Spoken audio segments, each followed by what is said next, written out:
Well, we've spent a big chunk of time talking about energy, and we talked about two basic types of energy: work and heat, and how the two were interrelated and how we can relate those to reactions.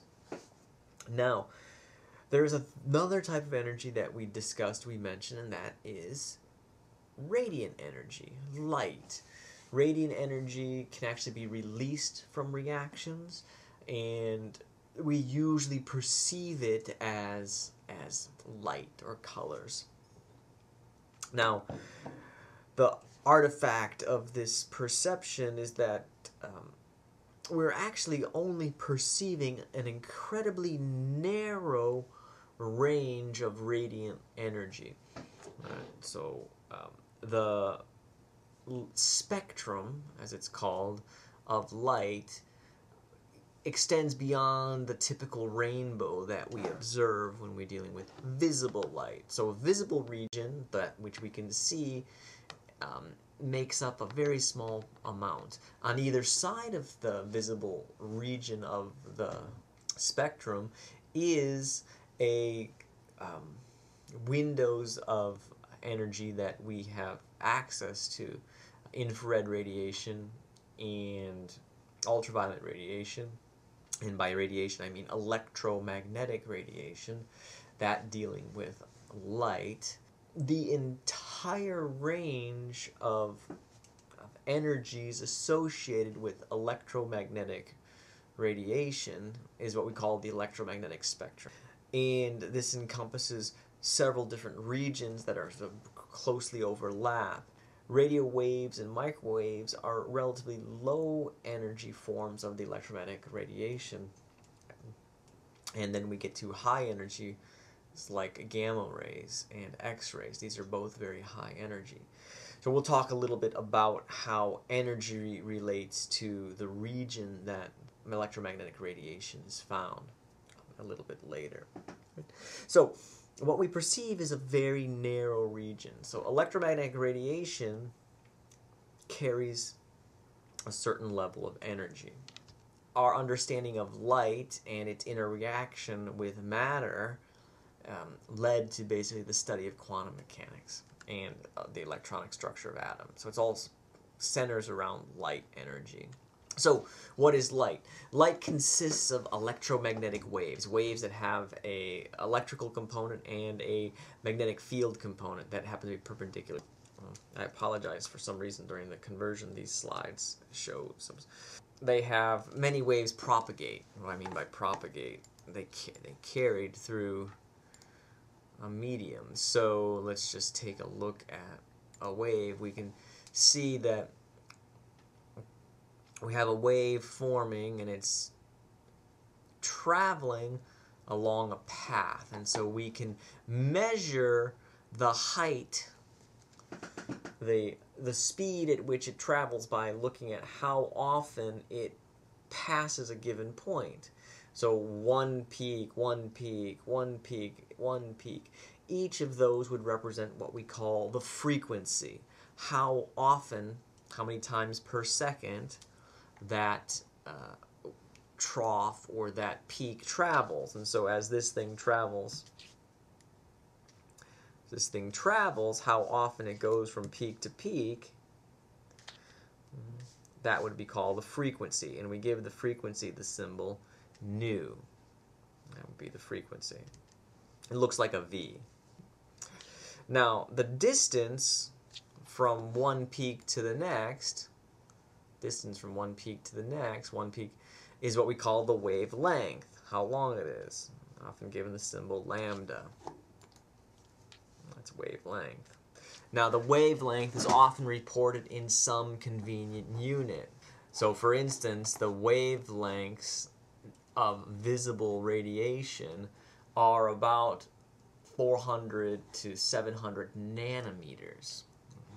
So all those metric units that we've discussed at the beginning of the semester are now going to come into play, because, as you notice, this is a very broad wavelength range expressed in here we have it expressed in nanometers, but we know the SI unit for distance is meters, and so oftentimes we're going to be associating this with meters.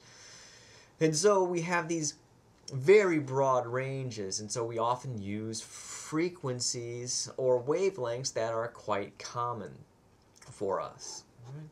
So frequency, nu, is often reported in hertz or inverse seconds, 1/seconds. Cycles per second, how often this wave passes a given point in a second. So this one has a wavelength of about 1/1000, about 2 seconds. Now what happens is, as you increase the frequency, the wavelength gets smaller.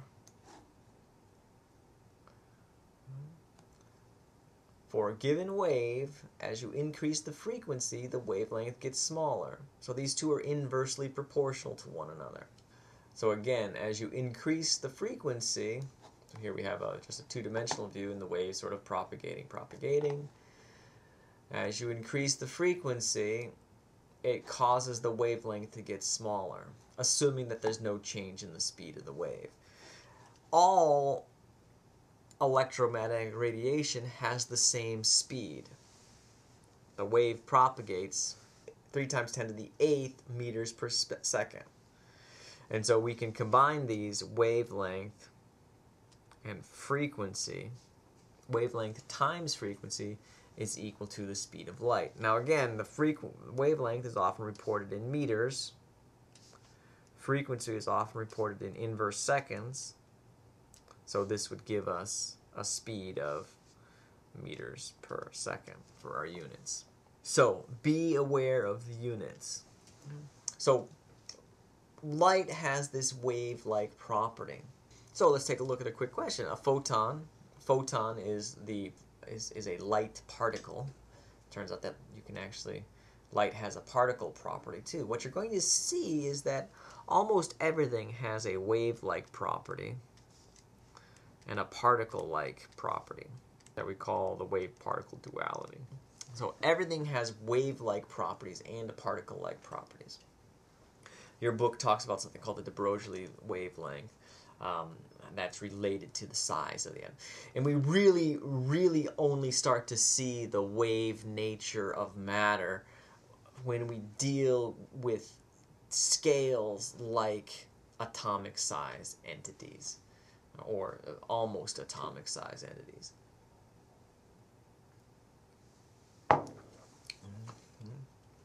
At these atomic scales, the rules that we're used to in classical physics start to break down, and you get to start to see some odd behaviors. Odd behaviors that seem to go against common sense.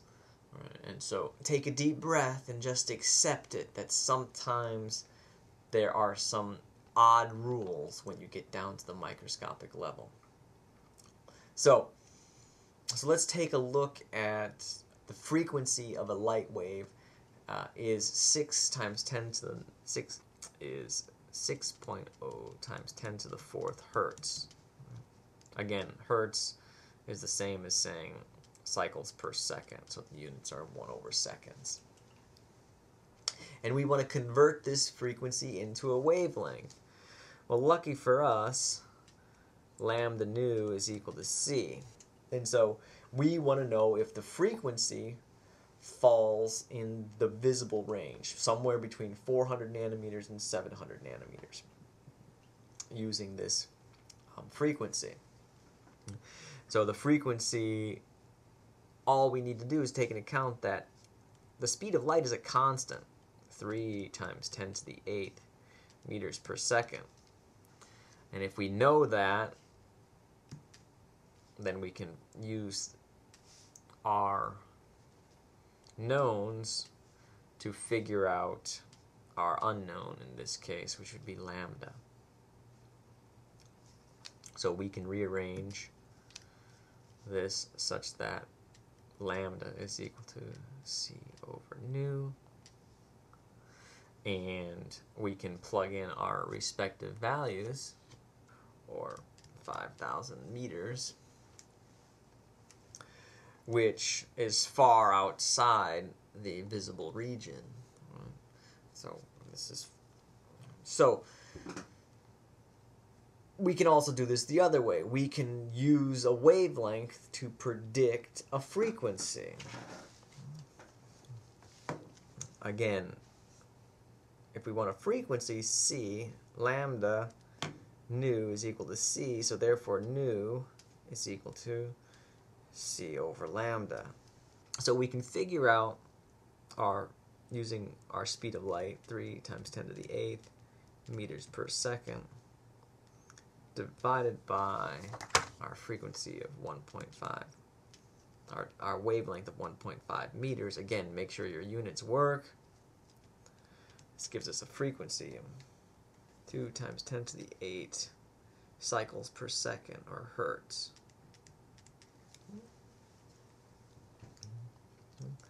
Now, this is a big number, so often we will use something like megahertz. 1 megahertz is 10 to the 6th hertz. So this would be 200 hertz, 200 megahertz. So if you're really bored, you can go to your favorite radio station, like 101 megahertz, and figure out what the wavelength is. For an antenna to work, a radio antenna to work, it has to be of similar size to the wave that it's capturing. So that's converting from wavelength into frequency. Now, it's very useful. Why do we have to bother with converting? Because sometimes we use frequency, it's more convenient, and sometimes we use wavelength, it's more convenient, depending on the particular technique that is being used. Right? The use of visible light, or the use of any bit of electromagnetic radiation to obtain information about a compound, is often called spectroscopy. So using the spectrum to analyze something is what we call spectroscopy. Spectroscopy is using the electromagnetic spectrum to do some sort of analysis. There are many different types of spectroscopy. Infrared spectroscopy, UV vis spectroscopy, nuclear magnetic resonance, which is probably more common at this level as dealing with MRIs, magnetic resonance imaging. These are all forms of spectroscopy. So what you can do is use the visible spectrum to tell us information about about matter. So we can measure the spectrum of a compound, measure the spectrum of atoms. So let's talk a little bit about spectroscopy. Spectroscopy is why does spectroscopy work? It's because matter interacts with light energy. How, why is where this is going. Additionally, matter can generate light energy. Right now, I am generating huge amounts of light energy. It's because I'm so bright. In reality, what's happening is my body is emitting infrared radiation. We're emitting electromagnetic radiation that is in the infrared. And ever seen Predator? Or using a thermal imaging camera, what these things are doing is able to see into the infrared. Now, it turns out that back in the 1900s, they were actually studying the behavior of matter and what happens when you heat it up, and looking at the light energy coming off of it. What they saw is that as you heat up an object, it starts to emit a greater and greater amount of energy, and that light being emitted starts to push into the visible spectrum. We've actually seen this. We've all seen this. You take something, pretty much anything, and you heat it up in fire, and it will get red hot. All right, what does that actually mean when it's red hot? It's emitting red light. All right, what's happening is the material is becoming excited and spitting out light energy in the reds and yellows of the spectrum. Now, if you actually were to image that with a infrared camera, you would see it glowing even brighter as it's spitting out huge amounts of infrared radiation. This would be in this location of the peak. As you heat it to hotter and hotter, it starts to get to the white hot stage, where the tail of this peak is filling the visible spectrum, so you're seeing reds and yellows and whites. Right? And this is what happens in your incandescent light bulb. That little filament in there gets white hot, and it gets so hot it's actually visible. Being good chemists, they went and developed a model to explain why this works. And this is the model they got, all right, which basically said that, as you increase the wavelength, you should see an increased intensity. All right, and it keeps going up and up and up and up. Right? The problem with this lovely model is that while it worked in the infrared, it kind of stunk when we get to the visible and ultraviolet. You know all those things we do in lab where we have a result that we expect the result to be X, Y, and Z, and then it comes out to be totally different. Well, that's what they were seeing all the time. Right? And so they were able to chalk it up to not, experimental error, but something flawed in their hypothesis. This breakdown, this deviation from what the theory said and what we actually observed, was what we call the UV catastrophe, the ultraviolet catastrophe. It was a catastrophe because while our proposal seemed to work great for the infrared, it absolutely stunk in terms of the ultraviolet. All right. So there was a chemist, another one came along named Planck, and what he decided was, well, let's cheat, right? As is most of the time, let's try and see if we can answer why this is. And so he came up with a modified version of this formula. Again, you don't have to memorize these. He came up with a modified version of this Rayleigh's law that took a fundamental deviation from everything up to this point. What Planck proposed was that light energy could only exist in a certain minimum unit that we called a quanta. He said that, well, you can't dish out light energy at a value less than this quanta. So he said the energy was quantized. So the energy was quantized, and it was locked to a minimum value. Just like you can't use less than a penny to pay for something. Your penny is your minimum value for the US dollar. So, energy only came in discrete little packets. So this idea of quantized energy was actually a very hard sell. All right? But another physicist, chemist, came up with, started to apply this idea of quantized energy to light. And while most people think that Einstein won his Nobel Prize for general relativity, E equals mc squared, what he really won his Nobel Prize for was something called the photoelectric effect. If you shine light on matter on metals in particular, it can kick off an electron.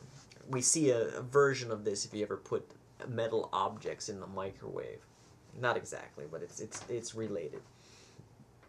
If you shine light on a metal that has a charged surface, you can kick off the electrons. But it doesn't matter the intensity of the light. It only matters the frequency of the light, the color of the light. And so what Einstein was able to do was relate this to the frequency of the light. Delta E is equal to h nu, again, where nu is the frequency, h is Planck constant. I was able to turn around and say that the photon, this wave that we experience in light, is actually a particle, a massless particle, but a particle nonetheless, that carries a discrete amount of energy. And because it is a particle and it has a fixed value of energy, the energy associated with that deals with its frequency. And so the only way it can kick off one of these electrons is through interaction with the electron and a transfer of this momentum. So it smashes up against the electron and kicks the electron out only if it has enough energy, which then depends on the frequency. So this was a big deal, all right?